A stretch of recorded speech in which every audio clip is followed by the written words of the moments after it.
Jack of all trades, master of none, but oftentimes better than the master of one. Why is that? Another word for jack of all trades is polymath. And the fact that you don't hear that word used very often these days just shows how far the polymath has fallen from grace. The polymath being somebody who turns his or her hand to many different disciplines. Probably one of the most famous polymaths in history was Leonardo da Vinci. Now, Leonardo da Vinci was famously an artist, an engineer, a writer. He took on many different things, and I don't think that there was anyone in his day who would have gone, Leonardo, stick to painting, my old son, because Leonardo could knock off the Mona Lisa and then go off to invent a helicopter or some other great fanciful machine that nobody in his lifetime was ever going to see built. But he was way ahead of his time, and he wasn't the only one. If we look back through famous polymaths in history, who do we find? Isaac Newton, Charles Darwin, Einstein, Galileo, Benjamin Franklin, Bertrand Russell, Isambard, Kingdom Brunel. What a wonderful name that is. Why don't people name their kids Isambard Kingdom anymore? I mean, with a name like that, you're off to a good start. Isambard Kingdom Brunel, a fine engineer, but he didn't stick to one thing. Worked on steamships, he worked on railways, he worked on bridges,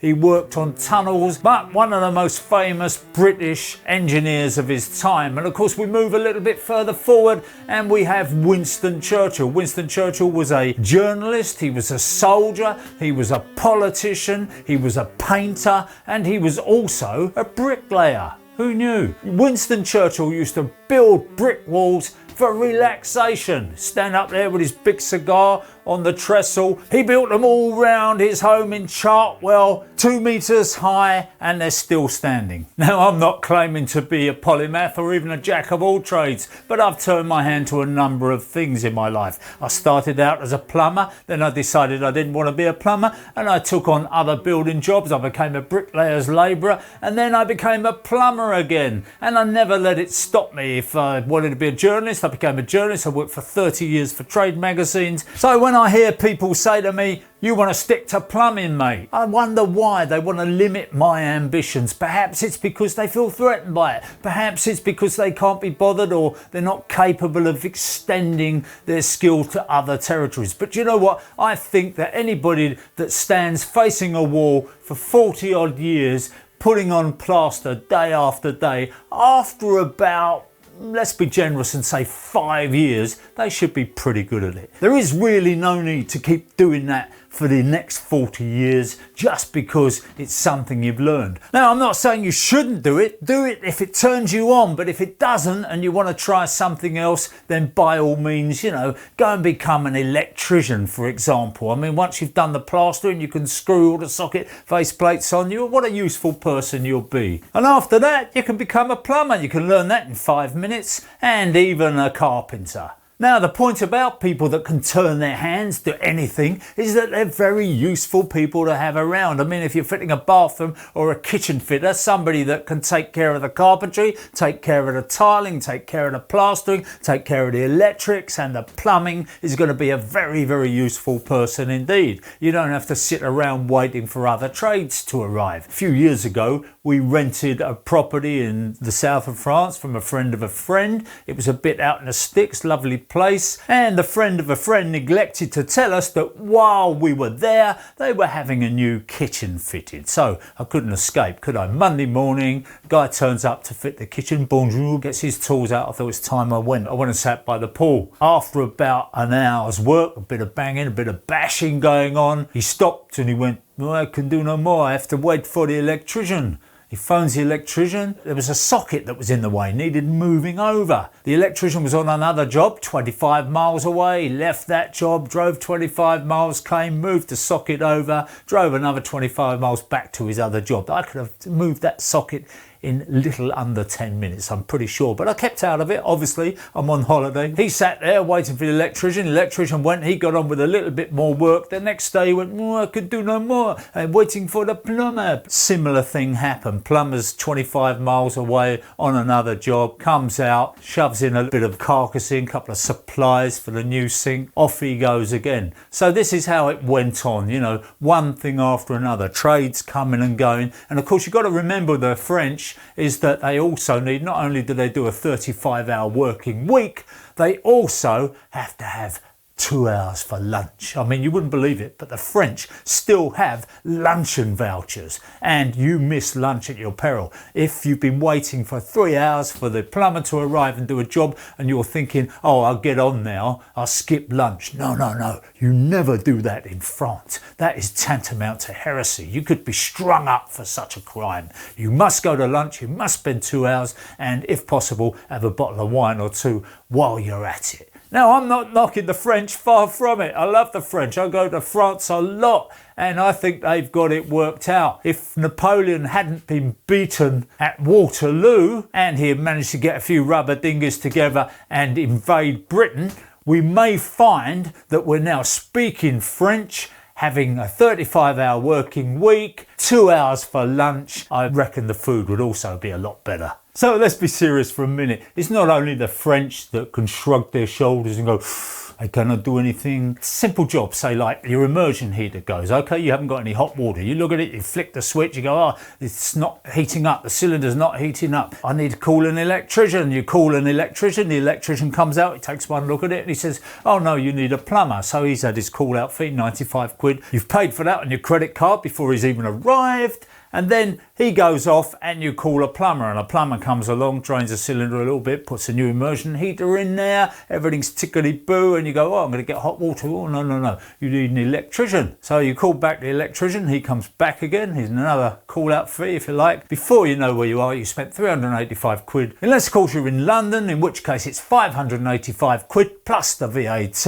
and you've got hot water. But you see, if you've got a guy like me out, who just says, right, I'll replace the immersion heater, I can do the little bit of electrics, nothing too complicated there, stick the wire back in and away you go. Similarly, when I'm doing central heating systems, I can wire up the central heating system, get the whole thing going, but I know many plumbers who go, electrics mate, don't know about electrics, you have to get an electrician in. So they leave all the wires dangling off the motorised valves and everything else, wire in centre, electricians come along, and if you're lucky, the electrician will wire up your central heating system. But I know an awful lot of electricians who go, oh no, I don't do heating systems, mate. And they are guys who specialise in just doing, you know, house rewires or whatever they do. I don't know what they do, burglar alarms, smart controls or whatever. But central heating, no. You've got to hunt around to find an electrician who actually likes or is willing to do a central heating wire up. So, dear viewer, I still sense a little bit resistance to this concept. I still think I see people there who are saying, but hang on a minute, if somebody specialises in a job, that means they're really good at it. That means they're faster, they're more efficient. You know, a plasterer who's been doing it for 45 years, he's going to be the good guy. Well, he is, except that over 45 years of plastering, he's probably got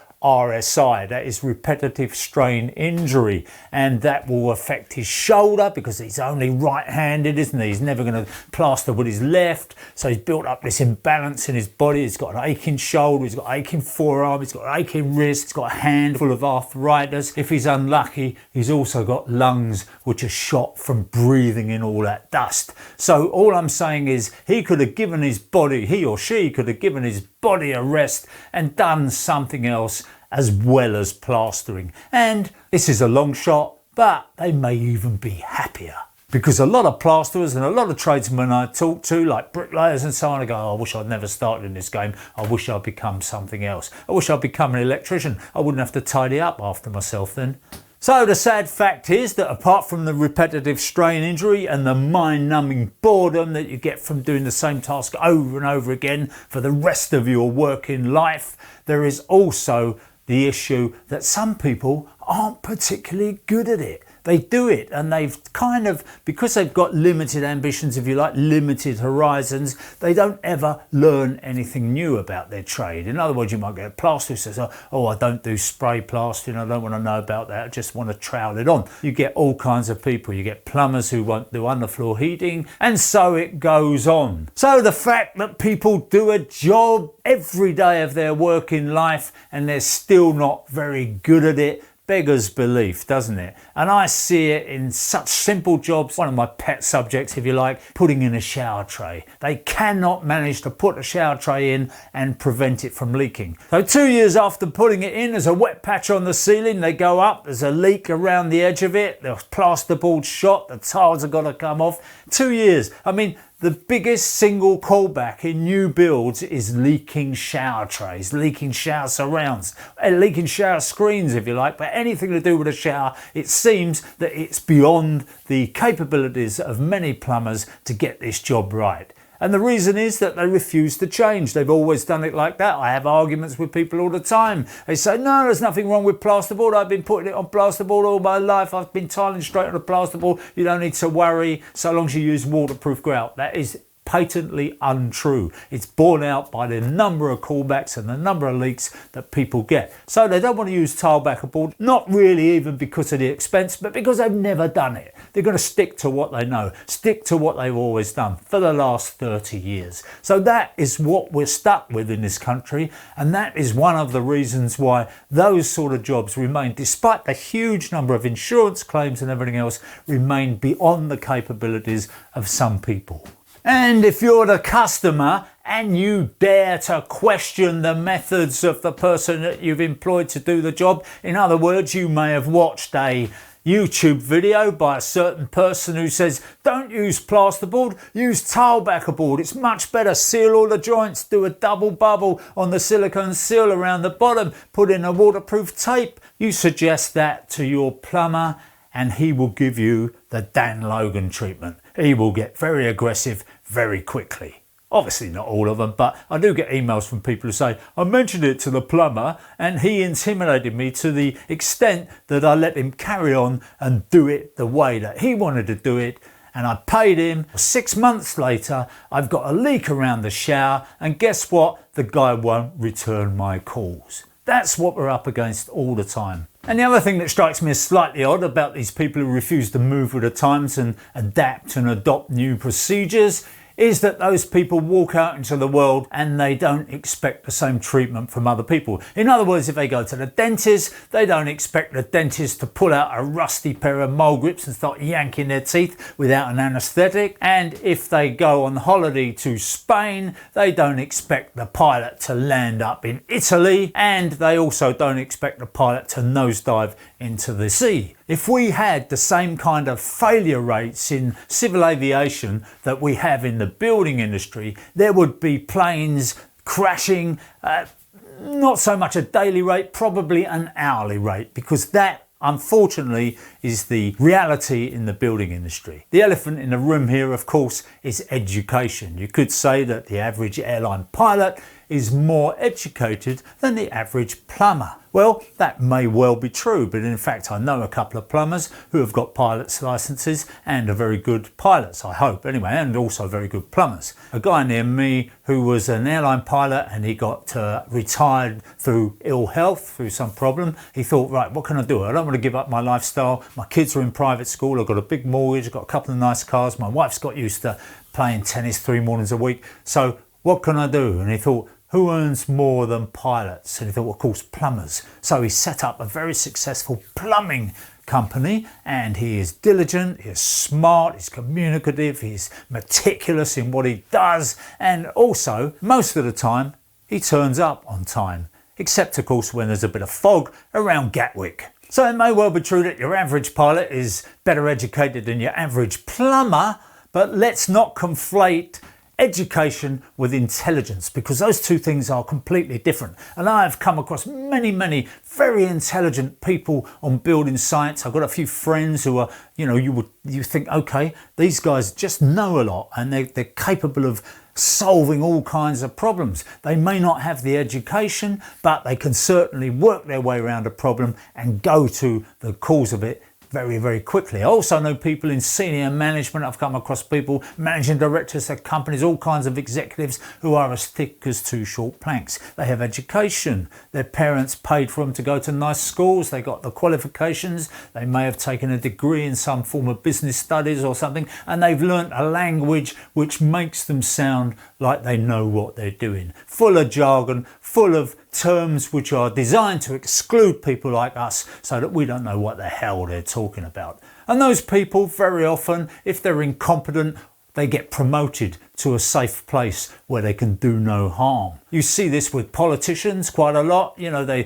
cock one department up, they get sent to another department, and in the end they end up in the House of Lords. One of the problems with the politicians is that very often a politician will go straight out of university into politics with no knowledge of the real world. Similarly, some teachers can go from teacher training or university straight into teaching without ever having experienced what I would call the outside world, or the real world if you like. They don't have that breadth of knowledge because all they've done is choose one career and stick to it because that's all they know. And that specialisation obviously pays dividends in some cases, but it also means that we pay the price in terms of you have people in jobs who do not have enough real world experience to do those jobs effectively. So all I'd say to you is that if you're stuck in a job that you hate or a trade that you don't particularly like, there's absolutely nothing to stop you from branching out, learning a few new skills and varying your life. It doesn't mean you're betraying anybody. It doesn't mean because you trained as a biologist that you can't become an astrophysicist. And of course, it's okay